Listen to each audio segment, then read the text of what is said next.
how dare you make me run around in my bunny outfit and then not get any photos of me jumping? How dare you?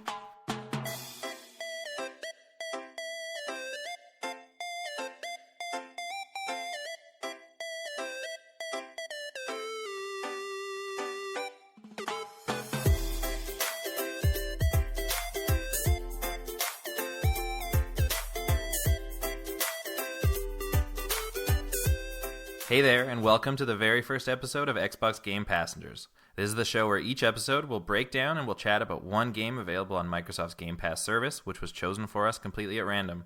Whether it's a magical or a horrible experience, we'll force ourselves through it and share our thoughts. I'm your host, Derek, and this week I'm joined with Mikaela. How are you doing? Good. Hi. And this is our very first episode, and I'm very excited to be here. A long time no talk, Geekscape.net listeners. For those that don't know, Game Pass is kind of like a Netflix for video games. Not in that you're streaming content, but in that you pay one low monthly fee and you get unlimited access to it's over 100 titles at this point.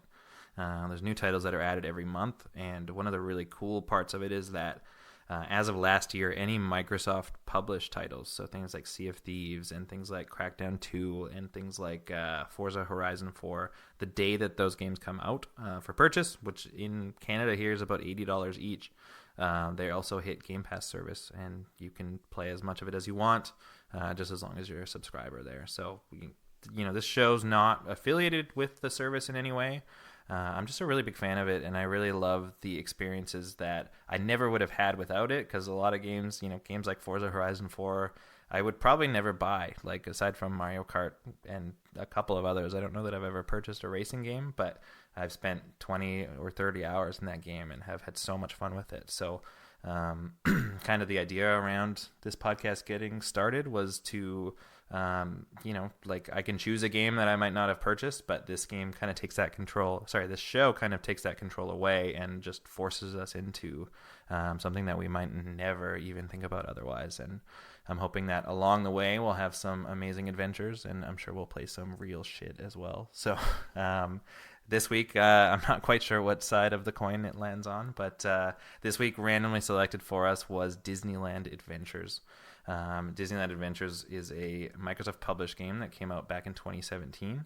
Do you want to tell us a little bit about what they marketed the game as? Sure. I'm just going to read it right off of the website here. Disneyland Adventures allows fans of all ages to explore Disneyland Park, enjoy adventures based on 18 popular attractions, engage in 100 challenging quests, and interact with 35 beloved characters. Disneyland Adventures is your ticket to the magical world of Disneyland right in your living room. Why don't you tell us about your experience playing it, Derek? Don't mind if I do. I don't know how to get started with this. I feel like this game, and looking back a little bit on this game, one thing I didn't realize as I was playing it, actually one of the first things I noticed as I was playing it is that after the start screen, you choose what kind of controller layout you want. Like, you can use a controller or you can use Xbox Connect, and I thought that was really weird because this game came out in late 2017 and the Xbox Connect was abandoned years before that. I thought the Xbox Connect was part of Xbox for life. It's not just a switch that they can turn off, it's part of it. But I thought that was really weird, and looking into it a little bit, Disneyland Adventures for Xbox One was actually a remaster of Disneyland Adventures for the Xbox 360, which is actually a game that came out in 2011. Hold on one sec. This game was from 2011? Yeah, but redone. What does that even mean? So, they launched it with the Xbox One X, and so it was one of the kind of first games that they had. You mean with the Xbox 360? No, they relaunched it with the Xbox One X. So they added 4K and HDR and redid a bunch of stuff. And I believe, just based on my reading, in the previous iteration of the game, you could only use the Kinect. And they added a controller option as well. And the game also came out on PC at the same time as the Xbox One. So PC players could get in on that action as well. Interesting. So I thought that was super weird because, who has had, late 2017, who's had a Kinect in the last 3 years? Absolutely nobody. Why is that an option? It's because it was a remake or a remaster of a bit of an older game, which explains a lot of things, I think. It totally does. I thought it was a new game, and I was very confused about some stuff, but that makes a lot of sense. Yeah, so it's interesting because there's a interview on Xbox Wire with one of the heads of the game, and just talking about how they wanted to bring this adventure and the entire Disneyland park, which they were very proud of, into like this 4K and HDR world. So it was interesting that even in the opening scene, you were seeing like weird pop-in and weird artifacts and stuff like that, and it was pretty clear early on what kind of adventures I was in for. Were they the glitchy kind? Oh yeah, that was the joke. Oh. That's funny. That's one of my first notes that I made about it. I was like, why am I 2 seconds into this game and it's glitching already? Yeah, like it's like weird stuff too. Like you're in a cutscene, the character's like, I don't know if it was the same with yours, but my character's hair just kept disappearing. Like all of a sudden, like, and it was kind of flickering in and out, but it was like all of a sudden he's like a cancer patient or something like that. And it kind of fit with like, the story for the game is really weird. Like, you are probably a 7 or an 8-year-old kid, and you're alone at Disneyland with no parents, running around, and there's no staff really. There's like 3 staff members, and all they want to do is tell you about when the rides opened up. I'm wandering around, and I'm like, why is Disneyland has never been so sparsely populated? Like, there's no people there. There's like the same family that you see over and over and over again. Theory is that it was like Make-A-Wish Day or something like that.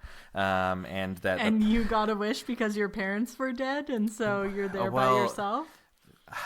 That far I didn't get, but you only see like a few families there, and there's like a kid in a wheelchair, which I thought was great that they included that. But like, there's nobody there. There's like when I think of Disneyland, I think of like something like Comic-Con, where it's like shoulder to shoulder and it's hard to get around, and it's like, oh, you want to go do like Splash fucking Mountain or something like that, and you got to wait 3 hours for it, but you can just walk up to whatever you want to do and do it, and nothing seems to really cost money except you can buy clothes and stuff like that, and somehow you just find money on the ground and can go buy clothes with it, and it doesn't make a lot of sense. You're on all these rides that you're probably not tall enough for. It just like, it doesn't. It didn't make any sense to me, and the only explanation I could come up with is that it's Make-A-Wish Day. It doesn't matter if you're tall enough or not, because you don't have a lot of time left. I mean, that does add up with your hair disappearing, because right? If kids have cancer, sometimes you're just their wish is to go. You're just mid-treatment, and your hair just falls out when you're on the Matterhorn.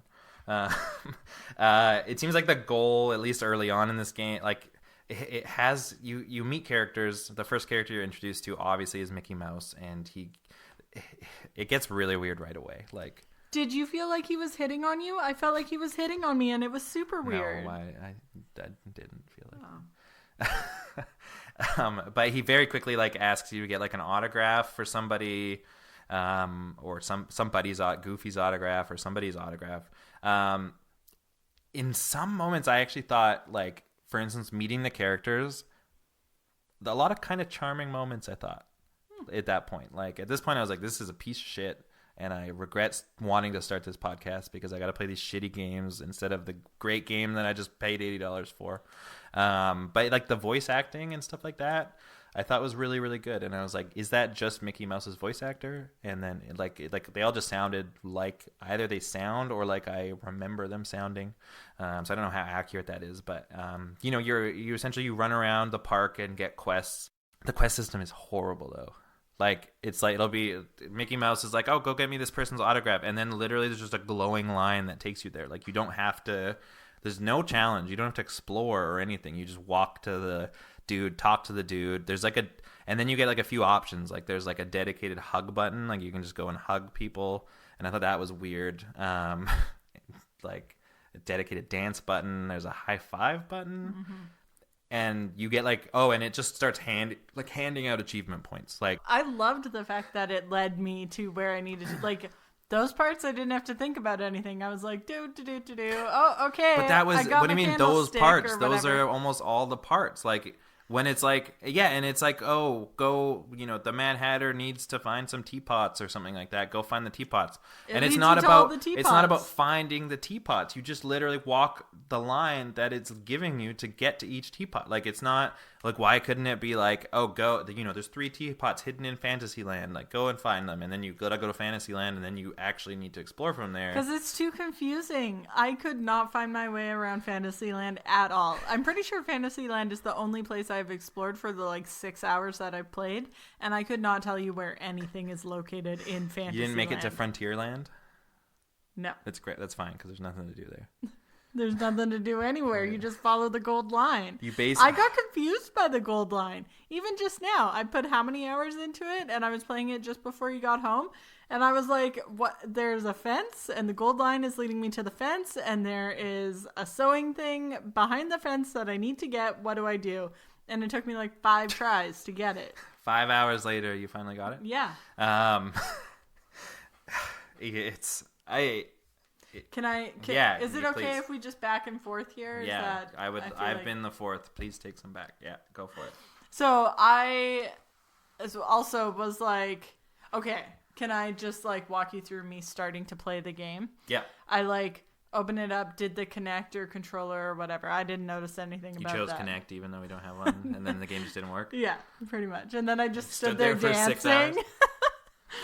As it's loading, it plays the that magical Disney movie is about to start music, and I got the tension in my belly, excited feeling about that I would have when I was a kid, when Bambi was about to start, or The Little Mermaid, or some new magical awesome Disney movie was about to come on, and you're just ready to go, and you've made yourself some popcorn, and your night is set. I got your expectations were a little bit too high.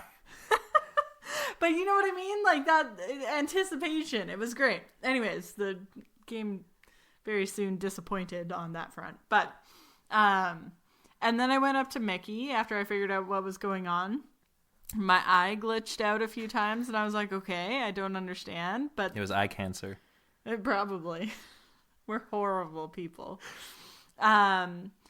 But what I didn't understand is, why is Mickey not grouping his requests? He's like, okay, go to Donald and get this thing. Because you're a small child and you haven't made multitasking abilities yet. That's ridiculous. Give me 4 things that I have to do with the same person at one time. Don't give me, okay, come back now, go back to Donald. Okay, come back and now go back to Goofy, who's standing right beside Donald. Oh, some of it was go see this person, and it was literally 4 steps. Yeah. And you would talk, yeah. And then... See, I didn't mind that. So I don't know if maybe I like that it's all close together so that it doesn't take any time. But why? What's even if the whole thing is you're talking to a character who's telling you to go talk to another character, and then a line literally walks you there? Why doesn't it just play for you? Why? There's literally nothing you have to do except walk and press a button. So that was my confusion. Is I started playing this game, and then I was like, wait, is this a game for children? And it is. I think it really is. But does that mean, some could say Pokemon is a game for children. Right? So, it almost feels like... It's for adults, but, Pokemon?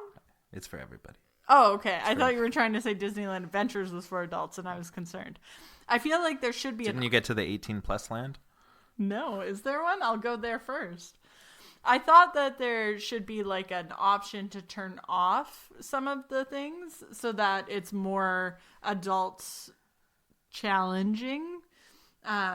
Because, in some ways I really enjoyed the hand holding because I'm not an expert gamer like some.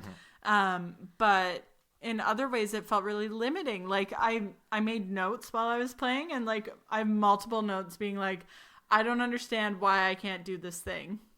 Mm-hmm.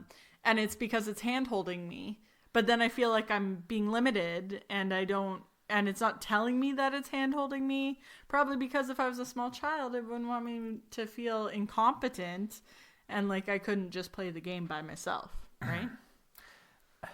Yeah. I feel like it hand holds you more than what are the popular games you see kids playing? Well, it's pretty much only Fortnite. which doesn't hold your hand. Not at all. Fortnite is a Like challenging adult game. if you can figure out, where how to get to Retail Row and, Spooky Spines or whatever the other places are, like Is why that in Fortnite? No, I think I made that up. But why can't you, and that Fortnite map seems like it's probably much larger than this Disneyland map. Also, why is everything closed? Like I want a churro, can't get a churro. No. Give me some popcorn, can't get any popcorn. No. Like literally why do they put in the food carts in the restaurants if you cannot visit them? They're making it feel like being at actual Disneyland. But that makes it feel less like Disneyland. No, because at Disneyland you would see all of those things. If they didn't have those things, you would be like, this isn't Disneyland. Also, I think maybe we're getting our age groups confused, and that might be like a not having actual kids type of thing. What's that? Well, because I feel like Fortnite isn't being played by 3 to 5 year olds. Yeah, and I feel like this game, you saw 3 to 5 year olds playing Fortnite. You should maybe talk to their parents. I feel like that's not appropriate for everybody. You're like killing people. Nah, it's not really. Yeah, you are. You're killing them and you're stealing their stuff. Anyways, this is not a show about Fortnite. It's America. We're not. If you're not going to do that, what else are you going to do? Let me finish Did you my feel thought. okay? Yeah, okay. So I feel like this game is definitely geared towards very young people, such as the small child I was playing with before we ever thought of doing this podcast. And she just wanted me to go and dance with different characters over and over and over again. At that point, I had no idea what was happening. Didn't know what game we were playing. 6 hours in, you still didn't know. Yeah, pretty much. But I just danced with the same princesses over and over again, and she had a blast. So I think it's geared towards more that age group than it is towards. Well, we're not that age group, so we got to talk about how it felt for us to play. Did you feel like it was super propaganda at times? Or my God, yes. Like when it was like, oh, you can buy more autograph books from the store. And then like sometimes when you were like, at one point I was like walking by a family and it was like, why didn't we come here years ago? Right? And then they're like, oh, is anybody getting hungry? Like automatically what you do at Disneyland is buy food from them. Yeah, it super made me... Well, first of all, like, within 10 minutes of playing it, I was like, oh, man. I want to go to Disneyland. I want to go to Disneyland. Yeah. And that's funny, because 10 minutes in, I was like, I've been bugging you to go to Disneyland for 35 years. And... give or take. Give or take. And 10 minutes in, I was like, well, Disneyland sucks. I don't want to go. Really? That's great. We're off the hook. One thing, so there are, like, you're not just wandering around the park. There are actual, like, attractions and rides that you can do. Some of them are literally the worst, and it's like you'll go up to, like, a carousel or... Oh, my God, I just got on the carousel, like, half an hour ago, and I was like, this is a waste of my time. How do I get off? So when you go on these, like, smaller rides, like, not the famous rides, when you go on these smaller rides, like a carousel or teacups or whatever... They literally amount to an unskippable cutscene that just shows you sitting in a cart going around in a circle. And then it's probably for like 45 seconds. And there's no way to get out of it. It is far too long and it's awful. It is awful. Then at the end of that ride, it's like, do you want to ride again? Why would you do that? Why? But then I thought back to Maddie, what is she, 3? Yeah. The 3-year-old I was playing with, and I was like, okay, she had me going back to Princess Tiana over and over again to like Princess Tiana. I think she's the one from the one with the frog and stuff. I don't know. I think it was like after our time. But so we're like going back over and over again. And I'm like, okay, so maybe a kid who's playing it by themselves would want to be on this carousel. But why would you then go on a shitty ride like that when you could go on? There are like a bunch, 18 or something, of actual attractions that you can go on, and some of those were fun for a couple minutes actually.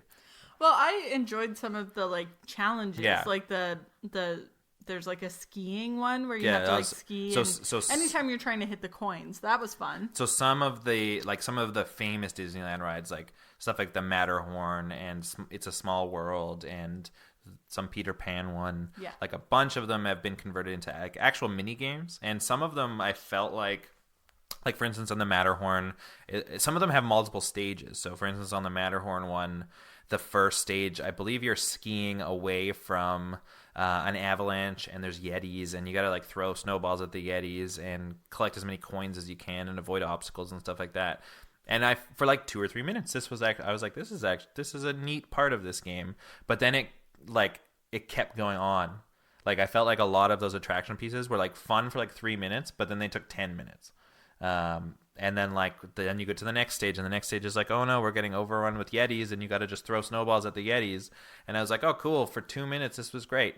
And then 10 minutes go by, and I'm still throwing snowballs at the Yetis. And then very quickly you realize that there are not really any consequences for just not playing. Like in the skiing section, like you can crash into as many things you want, and all you do is like your star rating isn't as good at the end, but you still complete it. The star rating, all that it really seems to do is you get a pin, which is another thing you can collect or buy when you go down to Disneyland. Yeah, it just like you get a silver pin if you did shitty instead of a gold pin. No, you get a bronze pin if you did shitty, because I've only gotten bronze pins, except for on, I think, a Peter Pan one. I just got a silver, and I was like, yes! They take too long. Like, didn't you feel like that Peter Pan one, like, you're, like, dodging cannonballs and stuff for, like, hours? It felt like the longest. It felt like as long as you would be in line at Disneyland, for real, it took to play these games. So just so you know, the amount of time that we have been playing this game is the amount of time you would wait in line for, like, one ride at Disneyland and maybe one churro. But I have to say that the challenges, or what do you call them? The mini games. I actually have the attractions. Yeah. That's what they bill them as. I've quite enjoyed those. I didn't find the actual, like the Matterhorn, what is that called? Matterhorn. That one isn't too long, I didn't think.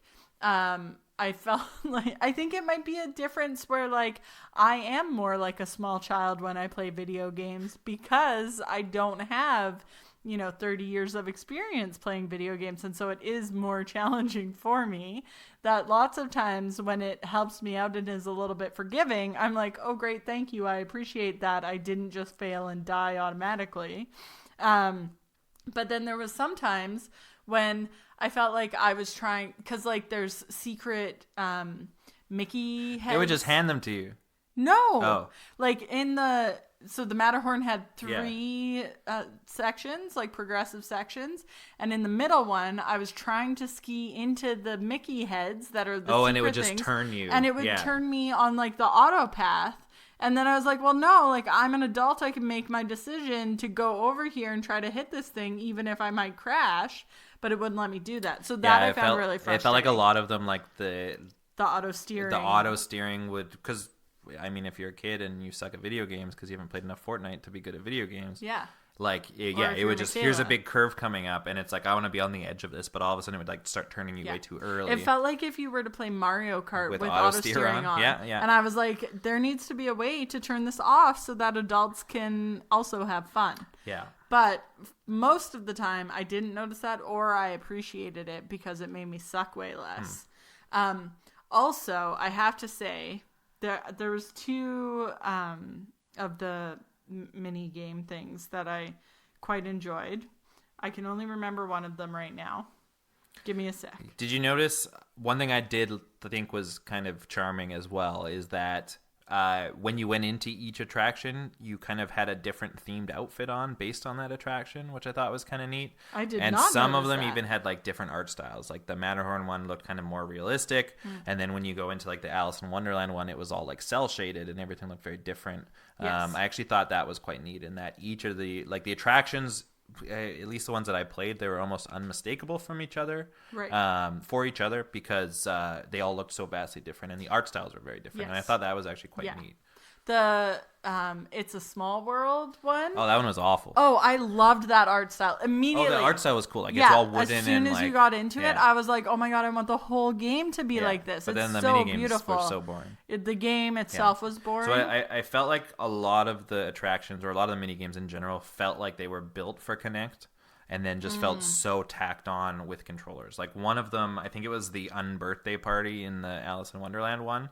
The whole mini game, you just mash the A button for 10 seconds. Oh, yeah. And then like press Y, and then mash the A button for 10 seconds, and then press B, and then but you do that for like 6 minutes. Like it just took that forever. felt too long. And then sometimes, like, for instance, sometimes the quests that it gives you will be like, oh, you need to go take a photo with this character. Oh, that's why it wanted me to pose like Peter Pan's shadow. I was like, I'm not even doing anything. I just said, yes, I want to engage, and then it did it automatically, and it wasted 45 seconds. Yeah, so in these instances where you're taking a photo or whatever, rather than you... like in a Connect, you're supposed to match the pose of the character, and that's how you get points or coins or whatever. But in like, they didn't adapt that part for the controller. Like, you don't like, oh, move the sticks in the direction of the character's arms or whatever. It literally just poses for you, and you get a perfect score. Yeah. And it's such a waste of time. Yeah. And then some of them, like the dancing game, some of the dancing mini games, like the It's a Small World one and like one of the princess ones, I felt like you press, instead of dancing for real, obviously you just press the buttons, like the face buttons, like A, B, X, Y. But it didn't always actually match up to the music. Like, sometimes it just felt like it was just random button presses that were there that didn't actually hit a beat or anything like that. Oh, I didn't pay attention to that at all. I was just like trying to hit the buttons. Yeah, I was just watching the circle get close to the button, and I was like, okay, now. Okay, oh, I missed that one. The next one. Oh God, which one's next? But another thing that I really liked when I was playing, I noticed when I was playing the Peter Pan one, and you're like, have you done the Peter Pan one? Some of it. When you are, I think it was the first one, you're like flying around with Tinkerbell, learning how to fly, and you're flying around Big Ben, and I just felt like this is what it would feel like to be in a Disney movie. Like, you're in this Disney universe and you are controlling your character in a Disney movie. And how magical is that? Especially if you're still a young child who is that engaged. I don't know, are Disney movies cool for kids these days? Yeah. But like, old miniature Mikaela would have been so excited about being in a Disney movie, right? Like, that was a really cool feeling. That's true. Yeah, so I really and that's a good point, actually, because it gives you like kind of an opportunity at the beginning of the game to design your character a little bit, doesn't it? A little bit. So you get to love choose between like a few hairstyles and like some hair color. Yeah, but like you could a little bit make it look like you could be yourself a little bit, and I couldn't, but I tried. You could be yourself a little bit, and then you're going into these like wondrous, movie-based lands. Yeah. Well, and I know, like, when I was playing with Maddie, she was like, I can't remember what she calls herself, like Mimi or Meaty or something. Mimi or something. Something like that. Momo? No, that's a scary killing one. Oh. But she was like pointing out herself on the screen, and it was so exciting that she was in this Disneyland adventure, right? So like, it captured her, and she was into that. And it seems like, I mean, there's quite I don't know if there's that much content in the game, like, to keep you occupied, but there's a lot of stuff to collect in the game to keep you occupied. Yeah. Like, just kind of going through the menus, there's like, it was something like 200. There's 250 pins that you can collect throughout the park. Multiple autograph books from all sorts of people. You unlock different clothing options along the way as well. And then of course there's stuff like the achievements and stuff, which, as I already mentioned, I felt like they were kind of like in the first like 20 minutes of playing, I had like 100+ achievement points. What just are for the like achievement points? I don't know if I got any. You did. Yeah, it's like on the Xbox when it pops up and it's like an achievement unlocked. Oh, I think I got like 21. Okay, well, I got a lot for doing nothing. I'm not for literally like, oh, it was like you hugged and high-fived this person. Here's 20 points. Like, and then I was like, this is the worst. I have hugged and high-fived so many people, and I am not getting points. I hugged and high-fived the first person, and then nobody else, because why? Why would you? Well, and I feel like I just struggle with it telling me what I should be doing and not telling me what I should be doing, because I go around and I'm like, okay, I got points for hugging and high-fiving and dancing with that person, so now I'm going to do that with all these other people, but it doesn't actually care. And then it doesn't tell me when I've gotten an autograph from someone. And then certain people you can get autographs from? Like 45 times. Oh, really? Yeah. There's no collection aspect on that? Well, no, it does. Oh. So when you go into your autograph books, it shows it. But it doesn't tell you when you go to talk to them. But it doesn't say, hey, you've already done it. I see. And the reason that you can't get some autographs is because you have to go buy the specific autograph book that goes in, like, that person goes into. So at first I only had like one or two. Same with photos.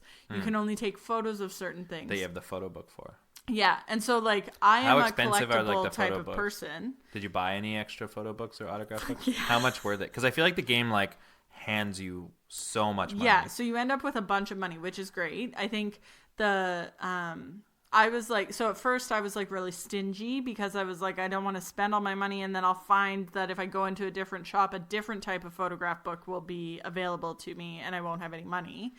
But I think it's like 10,000 or 15,000 depending on which characters. Like the villains one is probably cheaper than the princess one or whatever. Right. And 10,000 sounds like a lot, but actually you have like 300,000 or something, or 30,000 regular. Like the amount that you're spending isn't crazy in comparison to how much you're getting back, because you get money every time you play the mini games, and then you also get money from a bunch of stuff around the park.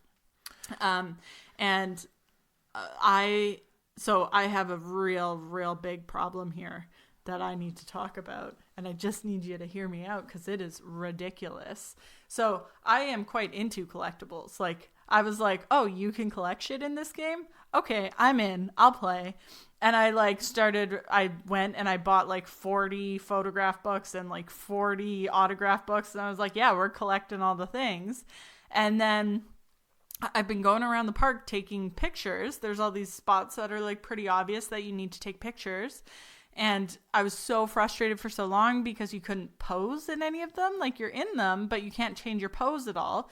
And then I discovered that sometimes if you jump, it'll capture your jump. So my goal has been to be jumping in all my photos, and I suck at it, but whatever, I'm trying.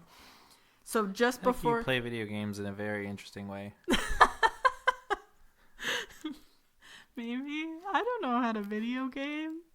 As long as you're having fun. Yeah, well, certain values of fun, I guess, with this game.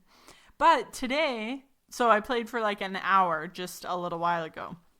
And in that hour, I had a lot of disappointing revelations. And one of them was that when you go into your photo albums to look at the photos that you've taken, you are not in any of them.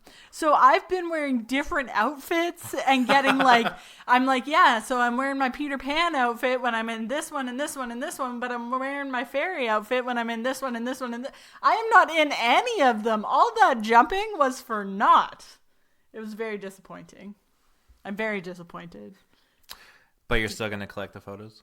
I'm never fucking playing this game again.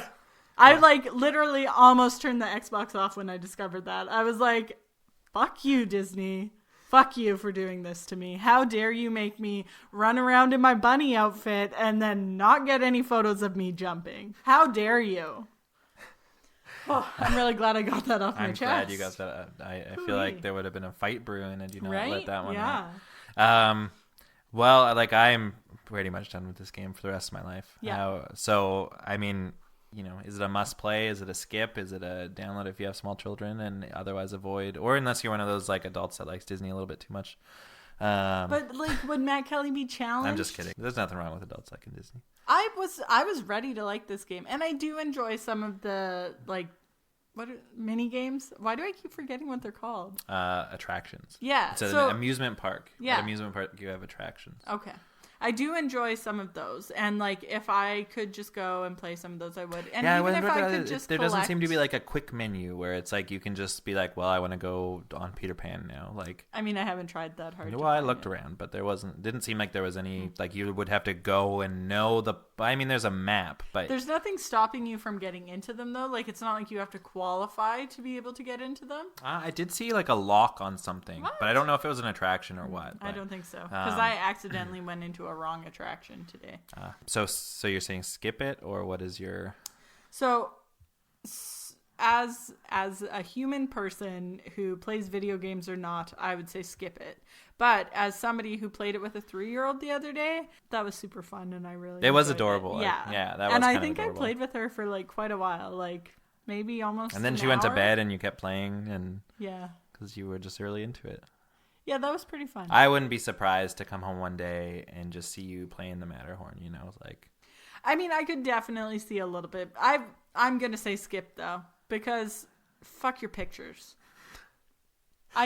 They broke my heart. Oh, what if you were like, what would your reaction be? So you're a little kid, you're a little girl, Yeah. You're playing this game. You're like, I'm getting my... You're like, look, it's I'm getting me. my Jessie outfit on so Yeah. I can go take a picture with Jessie. And then a week later, you spend it, a week later, like, I want to look at my photo. You're not in any of them. Bawling. Then Tantrum on the floor. You don't stop throwing crying. my dinner at my mother. Here we go. Here's what happened. So that's on purpose, because then you don't stop crying until your mom takes you to Disneyland for real so you can actually get a picture with Jessie. If I was that 3-year-old's mother, I would be like, fuck you, Disney. I'm never going to you because you broke my daughter's heart. But that heart can be mended with a simple trip to the happiest place on earth. I do feel like they are selling it. They are selling it so hard. I bought tickets yesterday. Well, I don't agree with that, so. Okay. Are we done? Are we done with this? Do you have anything else to say about Disneyland Adventures for Xbox One? I mean, I think for Xbox 360. I think it's mostly propaganda to sell you Disneyland, and it almost worked on me until they took away my photos. But one thing I did want to say, I loved that you could buy pre-made cosplay from the gift shops. I immediately bought a fairy costume and was like, oh, I need to go watch this movie because these costumes are great. So in so many ways, they are making me want to buy into more Disney things. And also, I hate them because of the photos. Anyways, so I say skip unless you have small children, then have super lots of fun with them, or send them over to our house and I'll have super lots of fun with them. That sounds weird. I'm going to skip as well. If we know. Yeah, okay. I'm going to skip as well. Yeah. Yeah. Why don't we figure out what we're playing next week? Let's do it. Hopefully it's something good. I feel like I felt a little torn about this because I was like, yeah, first podcast. But then it was like a weird children's game. And I don't know. What are you going to do? What are you going to do? So main rules we have like a randomizer app that I've put every game on Game Pass into. We shake the app. It spits out a game. That's pretty much it. The main rules that we've set for this are that if it's like a heavy story-based game, for instance, say the randomizer spits out Life is Strange Before the Storm, we would actually go and play Life is Strange, the first one, instead, which I feel like is fair. But that's like our only rule, right? And just as in today, we don't talk about our experiences until we come on the show. So that was interesting because we live together. So to not tell you about the game I've been playing all week it's has pretty been tough. Weird. We just have been sitting in silence mostly. So nothing else to would you like to do the honors? I would. Okay, here you go. Just shake it.